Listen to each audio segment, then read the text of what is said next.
En este último tramo de Sobre Ciencia vamos a hablar de un tema de salud y de alta preocupación e importancia en nuestro país, porque no solamente vamos a hablar de cáncer, sino de un tipo de cáncer que tiene no solo una alta incidencia, sino una preocupante mortalidad e indicadores que varían muy poco a lo largo del tiempo. Les agradecemos muchísimo a la doctora Virginia Rodríguez Ande y al doctor Pablo Palacios su presencia aquí en Estudios en Sobre Ciencia.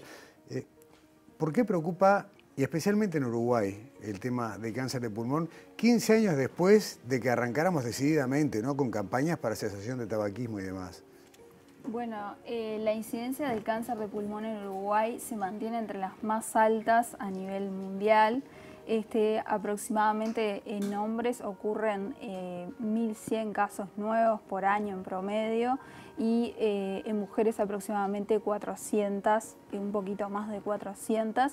Y otro aspecto importante de la epidemiología del cáncer de pulmón en nuestro país es que justamente la tasa de las muertes que ocurren por esta enfermedad es muy similar a los casos nuevos que tenemos. Y esto se debe en gran medida a que se detecta en etapas más avanzadas. ¿Sí? Ok, no solo preocupa porque es un cáncer bastante grave, si es que cabe una escala de gravedad dentro de este tipo de enfermedades, sino que además su detección suele ser tardía. Sí, la detección suele ser tardía, producto que tiene una fase preclínica muy prolongada, es decir, que no da síntomas a que está habitualmente avanzado. En Uruguay, como todos sabemos, el índice de detección es estadios avanzados en el 90%. O sea que solamente logran ser tratados de forma pretendidamente curativa, con tratamientos que incluyen varias modalidades, como la cirugía, la radioterapia y la oncología médica, 1 de cada 10 pacientes, y el resto entra de tratamientos que terminan siendo paliativos. Esa es la realidad epidemiológica nacional. Ese 10% que es detectado a tiempo, ¿tiene sensiblemente mejores posibilidades de sobrevida? Sí, claramente tiene mejores posibilidades de sobrevida y hay que aclarar que el cáncer de pulmón es una enfermedad prevenible de forma primaria porque tenemos un factor de riesgo que está plenamente identificado, que ya todos lo conocen, que es el tabaquismo, como tú bien decías.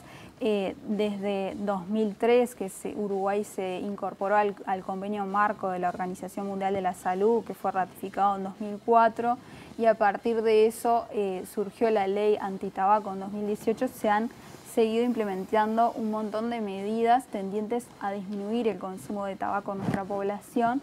Y si bien se ha logrado disminuir el consumo según las últimas cifras que tenemos de 2019, aún queda mucho trabajo por hacer y nos parece muy importante continuar educando a la población para disminuir el consumo de tabaquismo. Antes de avanzar en la nota, les quiero preguntar qué pasa con la feminización del cáncer de pulmón, que creo que tiene un comportamiento bastante distinto según el género, ¿no? Los hombres están como estabilizados y las mujeres suben. Es una pregunta muy interesante porque realmente los hombres han empezado a dejar de fumar porque las campañas fueron dirigidas a los hombres. Y las mujeres que iniciaron un consumo de tabaco más tardío no han sido todavía sensibilizadas. No hemos visto empezar el declive en la curva del consumo de las mujeres. Todavía mantiene una pendiente ascendente. Y eso es importante porque ha impactado en otros subtipos histológicos de cáncer de pulmón y la prevalencia en las mujeres que sigue aumentando, ¿no? Entonces, como dijo la doctora, hay un factor de riesgo con el cual se puede actuar, que es la prevención primaria, evitar el consumo de tabaco. Está estrechamente relacionada al cáncer pulmonar, pero hay que apuntar todavía a las mujeres como que todavía no están tan alertadas acerca del consumo de tabaco. Así como en un principio, hace, no sé, medio siglo atrás o más, la publicidad para incentivar el consumo de tabaco estaba dirigida predominantemente a hombres, también las campañas de cesación son masculinizadas. Exacto. La epidemia del cáncer de pulmón se relaciona estrechamente con la epidemia del tabaquismo y justamente como socialmente el hombre comenzó a fumar antes en el tiempo, la incidencia de cáncer de pulmón aumentó primero en el hombre, deja de fumar antes el hombre, justamente ahí baja la incidencia de cáncer de pulmón y en la mujer sucede todo más tardíamente, empieza a fumar más tarde en el tiempo y todavía continuamos viendo ese ascenso en la incidencia de cáncer de pulmón. Dentro de la rutina de prevención de otro tipo de enfermedades, uno sabe que hay algunos tipos de cáncer que cuentan con herramientas para detección temprana. Estoy pensando en estudios para prevenir cáncer de colon, cáncer de mama. ¿Cuál es la manera adecuada para una detección temprana del cáncer de pulmón? Bueno, se ha trabajado mucho en este tema. Se trabajó para detectar el cáncer precoz a través del análisis del esputo, a través de la radiografía de tórax. Y hace unos 20, 30 años, en estudios norteamericanos, que fueron los pioneros, se determinó que la tomografía computada de baja dosis, que está disponible en el Uruguay, que es una tomografía especial con poca dosis de radiación, sirve para detectar las lesiones en un grupo seleccionado de pacientes de alto riesgo con alto consumo de tabaco, sospechosas de ser un cáncer de pulmón. Y lo que se demostró es que las lesiones que se encuentran son estadios precoces de cáncer, pasibles de tratamientos curativos y con una sobrevida y una mejoría en la calidad de vida francamente superior a la población estándar, a la población tratada de forma habitual cuando se presentan los síntomas de cáncer. O sea que, de acuerdo a esto, y se me ocurre que todavía son trabajos sujetos a mayor demostración, una tomografía de rutina en determinadas poblaciones de riesgo ayudaría a esta detección temprana y, bueno, y a bajar las tasas de mortalidad y demás. Sí, exacto. Lo que están recomendando actualmente las sociedades científicas, como decía el doctor Palacio, esto es algo nuevo que sigue evolucionando y se ha modificado en los últimos años. Lo que recomiendan actualmente las sociedades científicas es una tomografía anual a esta población de alto riesgo de cáncer de pulmón, que tiene que ser bien seleccionada, ¿verdad? Claro. No puede hacérsele a cualquiera. Y no sería una tomografía común, sino una tomografía con 8 veces menos dosis que una tomografía común. Ustedes ya dijeron que tenemos los equipos para hacerlo en Uruguay. ¿Podemos empezar algún tipo de trabajo en este sentido? ¿Está previsto en un futuro cercano alguna investigación para demostrar esto en nuestro país? Bueno, estamos desarrollando en conjunto con el PRONACAM, donde está la doctora Rodríguez, que es el Programa Nacional contra el Cáncer, de Control del Cáncer, y la Facultad de Medicina, en la Universidad de la República, en la Cátedra de Cirugía Torácica del Hospital Maciel, y en conjunto con ACE, la Administración de Servicios de Salud del Estado, un proyecto de costo-efectividad. La recomendación de la Organización Mundial de la Salud y de la agencia principal de estudio en cáncer, la IARC, dicen que tenemos que determinar el costo-beneficio para nuestra población, es decir, si es recomendable hacer tomografías de detección precoz de cáncer de pulmón para nuestra población. En este momento tenemos un proyecto que está siendo valorado por la Comisión Nacional de Ética en la Investigación para empezar a reclutar pacientes, cuando ellos lo consideren y lo aprueben, para iniciar un proyecto de detección precoz para tener costo-efectividad en Uruguay. Eso es lo que estamos trabajando.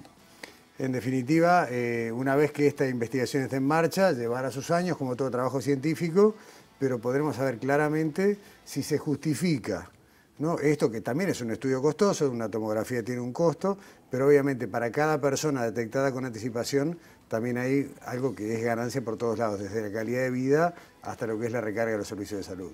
Exacto, sí. Exacto. La idea es justamente eso, detectar la enfermedad de forma precoz para disminuir la mortalidad y mejorar la calidad de vida de los pacientes, porque cuando la enfermedad se detecta en etapas avanzadas, requiere internaciones, se requiere cuidados paliativos, cuidados de enfermería. Excelente. Entonces, hoy vamos a dejar esta conversación por acá, pero yo lo que les propongo, Pablo y Virginia, es que cuando la investigación arranque, aquí en Sobreciencia vamos a estar dando las maneras de involucrarse. Esto va a tener un llamado para voluntarios y, en definitiva, a lo largo del tiempo podemos ir contando también los avances. Exacto, cuando tengamos novedades vamos a estar por acá de nuevo. Muy bien, muchísimas gracias por acompañarnos y bueno, y ojalá que pronto esté arrancando este trabajo. Muchas gracias. Hasta pronto. Muchas gracias. Cerramos nuestro programa de hoy, nos vamos con un material de divulgación científica. Vamos a hablar de investigaciones que tienen que ver con las razones de la obesidad, que no siempre son vinculadas a la alimentación. Vamos a ver y escuchar a la doctora Victoria Prieto del Instituto Pasteur de Montevideo. Nosotros nos vemos la semana que viene.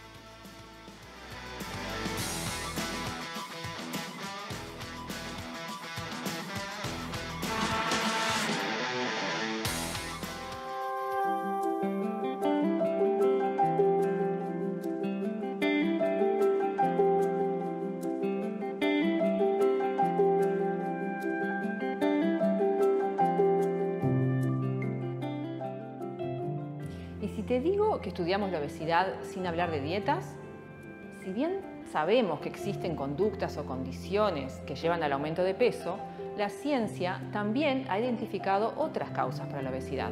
Estudiamos la obesidad porque en muchas personas puede ser factor de riesgo para problemas de salud, como diabetes o enfermedades del corazón. En otras personas no es un factor de riesgo y eso la ciencia también lo estudia. Además, algunas causas de la obesidad son genéticas. Por ejemplo, hay enfermedades que entre sus síntomas incluye la obesidad. Por eso, estudiar determinadas enfermedades también nos puede ayudar a entender otros trastornos asociados. En el Instituto Pasteur de Montevideo integro el Laboratorio de Genética Molecular Humana, donde estudiamos un grupo de enfermedades raras o hereditarias que se llaman ciliopatías. Se llaman así porque son enfermedades que ocurren cuando una especie de antena que tienen las células funciona mal. Esta antena se llama realmente cilia primaria. La cilia primaria está ubicada en la superficie de la célula y le permite comunicarse con otras células y también monitorear el ambiente en el que se desarrolla. Hay más de una decena de ciliopatías. Nosotros estudiamos una, que se llama síndrome de Bardet-Biedl, y se caracteriza por generar muchos síntomas, entre ellos problemas de visión, de los riñones, malformaciones del sistema nervioso, diabetes y obesidad. En las personas que padecen esta enfermedad, el cerebro falla en dar la señal de saciedad, es decir, que aun si ya comieron lo suficiente, no logran sentirse satisfechas. Una de las consecuencias de esta sobrealimentación es el sobrepeso. Al mismo tiempo, puede haber otras causas de la acumulación de tejido adiposo. Por eso, estudiamos cómo se producen los adipocitos, que son las células que forman ese tejido, y buscamos entender también cómo se acumula ese tejido adiposo que lleva al sobrepeso. Mirando el funcionamiento de células que imitan en una placa de cultivo lo que pasa en personas con el síndrome de Bardet-Biedl, buscamos responder preguntas, como por ejemplo, ¿por qué una persona acumula más grasa que otra? ¿Qué hace que alguien engorde? O también saber si hay algún tipo de obesidad más saludable que otro. Y además, lo que puede ser general para todas las personas, también buscamos entender si existen bases biológicas para explicar por qué la obesidad es una condición que afecta más a mujeres que a hombres a nivel mundial y también en especial en Uruguay.